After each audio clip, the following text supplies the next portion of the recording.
19. novembra na sončen jesenski dan je v koprsko pristanišče prispela še zadnja potniška ladja letos. Od leta 2005, ko je pristanišče pridobilo pomorski potniški terminal, velja Koper na trgu pomorskega prometa za novo, privlačno in neodkrito destinacijo potniških ladij, ki plujejo po Sredozemlju. Potniški terminal je od središča mesta oddaljen 200 metrov, za privez potniški ladji je na voljo 420 metrov obale. Sezona pristajanja potniških ladij traja od 20. aprila do 21. novembra. Letos je v Kopru pristalo skupno 47 ladij, različnih ladjarjev s približno 65.000 potniki. Potniška ladja Pacific Princess, ki je tokrat v Koper pripeljala 650 potnikov, je last družbe Carnival Corporation, ki obvladuje približno 45% svetovnega trga. Princess, recimo današnji ladjar, to je severnoameriški ladjar. Predvsem nastopa na trgih Severne Amerike, s tem, da se tudi ta ladjar vedno več osredotoča čisto na globalno. Torej vedno več nastopa tudi v Evropi, Aziji in Južni Ameriki. Ladjarju, recimo, ko se stavlja nek itinerar, ni dovolj samo Venecija. Sigurno rabi tudi Koper v bližini, rabi Dubrovnik v bližini, rabi, ne vem, zdaj sem dal tako čisto praktične primere. Hočem reči, niso dovolj markantna pristanišča ali pa markantne destinacije, vsekakor se potrebuje tudi majhna ali pa manj znana pristanišča, kakršno je tudi Koper. Večjo prepoznavnost in dodatne možnosti promocije pristanišču prispeva tudi članstvo v Sredozemskem združenju potniških pristanišč MedCruise. Dodatno so v razvoj potniškega prometa v Kopru aktivno vključeni še konzorcij za promocijo in razvoj za križarjenje v Sloveniji. Mestna občina Koper, Postojnska jama, Lipica, Turistično združenje Portorož in Slovenska turistična organizacija. Obiskovalci pridajo z vsega sveta. But I enjoy the whole trip. And the performances are good, and the shore excursions are good. Wonderful. It's exciting. What did you like the most? The size of the ship. It's so small and able to get into such diverse ports. This is only the cruises that do the Black Sea, so we decided to do this different itinerary this time. We have relaxed, we have a lot of things to do. Going up offshore, visit cities, different countries, is really amazing. Dobrodošlico potnikom ob njihovem pristanku prvi pripravijo prodajalci spominkov na stojnicah pristanišča ter turistični vodiči in usmerjevalci na infotočkah. Najbolj jih zanima, kje je center mesta, kjer so najbolj pomembne znamenitosti v Kopru in kako se pride do Pirana. Ponujamo izlete po Sloveniji, imamo 12 različnih programov.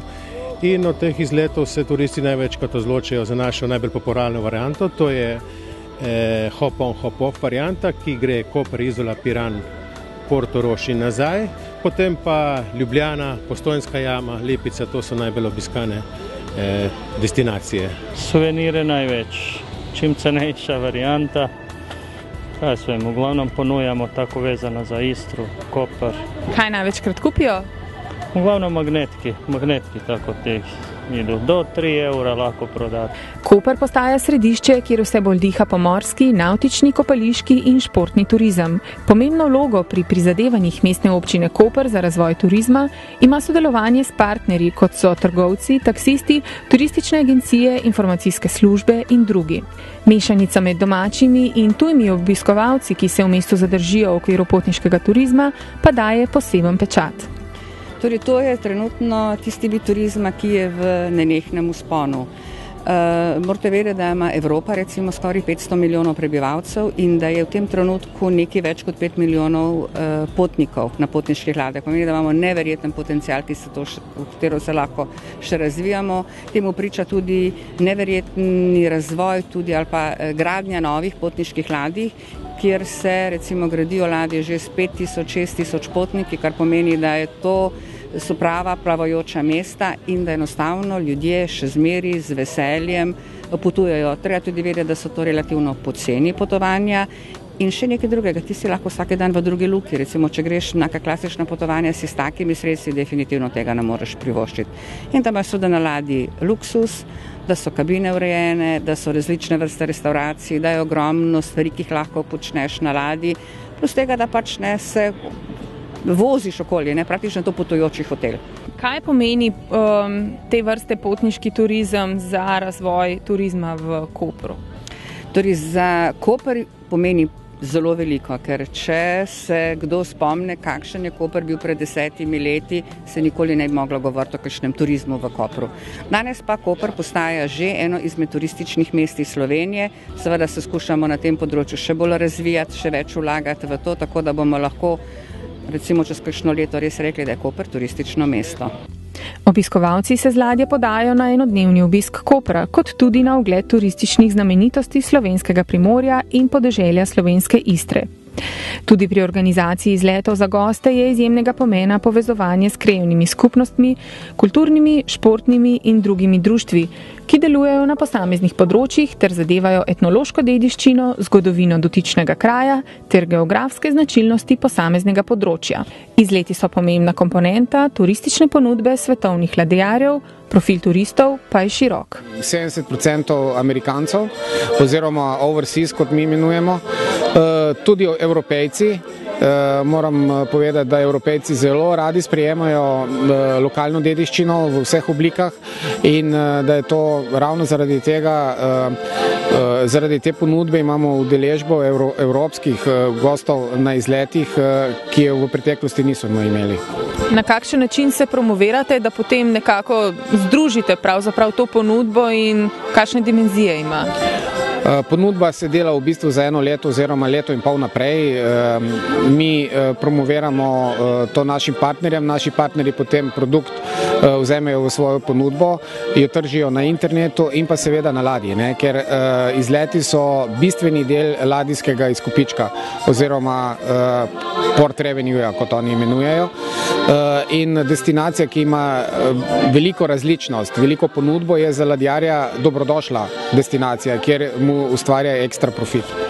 Primer enostavne, lokalne in domače ponudbe za tujce je obisk stare idilične istrske vasi, imenovane Padna. Med vrhovi primorskih gričev domačini Padne turiste pričakajo s pogostitvijo tradicionalnih jedi, domačim žganjem in vinom ter zvoki domače glasbe. Podarimo našo avtohtonost, lokalne proizvode, podarimo naš lep kraj, v bistvu, da ga ljudje vidi in ga začutijo, in pač toplino istrskih ljudi. Ljubezen in trud do ohranjanja naravne in kulturne dediščine vasice je prevzela tudi turiste. Navdušeni so bili nad arhitekturno dediščino galerije Božidarja Jakca in cerkvijo Svetega Blaža. Se me hace un lugar muy bonito y lo que más me ha gustado es la naturaleza. Platicábamos que de los lugares que hemos visitado, este es el más bonito. Absolutely amazing. And the bakery and the talent with their wines here is amazing. You should be very proud of your country. I found Slovenia very beautiful, very clean, and I thought it was a poorer country. I think that people have money here because it's very nice. It's very nice, very clean. Very friendly people. Very beautiful area too. So, would like to come back sometime. This is one of our favorite places we've been to already. Na zemljevid najlepših krajev sveta Slovenijo velikokrat uvrsti še tako zahteven turist. Pričevanje naravnih lepot, ohranjanje in spoštovanje zgodb kulturne dediščine ter gostoljubje ljudi so razlogi za edinstvene vtise, ki so jih tudi potniki ladje Carnival Princess odnesli s seboj z mislijo na ponovno vrnitev.